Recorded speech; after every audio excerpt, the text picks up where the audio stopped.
So ইয়াররিংসটা যাচ্ছে এরকম pattern, একদম যে কোনো ধরনের ইন্ডিয়ান অ্যাটায়ারের সাথে সুন্দরভাবে ক্যারি করতে পারবেন। নট নেসেসারি যে শুধুমাত্র শাড়ির সাথেই পরা যাবে, আপনি এটা শাড়ির সাথে পরতে পারবেন, চুড়িদারের সাথে পরতে পারবেন, মানে যে কোনো কিছুর সাথে ইজিলি পেয়ার আপ করতে পারবেন।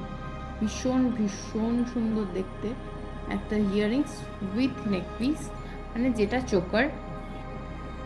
So this is the neck piece, এভাবে নেকলাইনে রেখে পরতে পারেন। This is the second piece. এটার ইয়াররিংসটা দেখিয়ে দিই।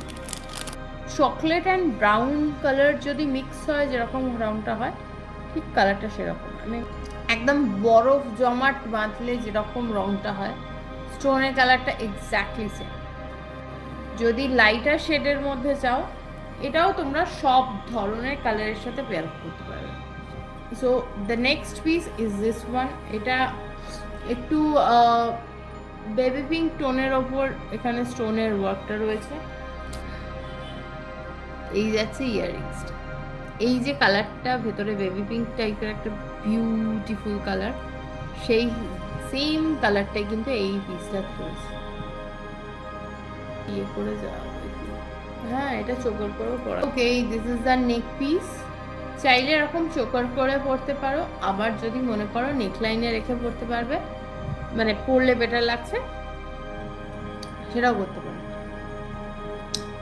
কালার কম্বিনেশনটা যাচ্ছে এরকম, ওই যেরকম বললাম আগেরটারও ডিজাইনটাতে, বরফ জমাট বাঁধলে যেরকম একটা কালার কম্বিনেশন হয়, similar colour combination will be here.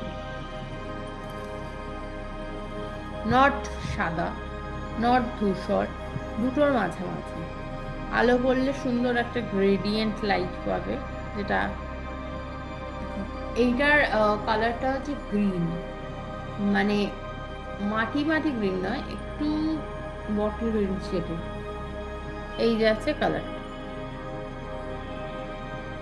Closely দেখলে তোমরা এই কালারটা পাবে। আর যারা ছোটোখাটো কানের দুল টুকটাক এদিক বেরোনোর জন্য পরো, সবসময় যে সেট হিসেবেই পরতে হবে এরকম কোনো ব্যাপার নেই, তোমরা আলাদাভাবে এরকমভাবে জাস্ট ইয়ারিংটা ক্যারি করতে পারবে, চোকারে পরতে পারবে, নেকলাইনে ফেলেও পরতে পারবে।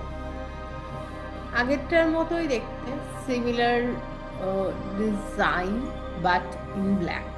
এটাও রংটা হচ্ছে একদমই ঘিয়ে ঘিয়ে টাইপ একটা ক্রিম কালার, ঘিয়ে ঘিয়ে টাইপ একটা ক্রিম কালার যাচ্ছে এটা স্টোনটা। তো এই যাচ্ছে নেক পিসটা।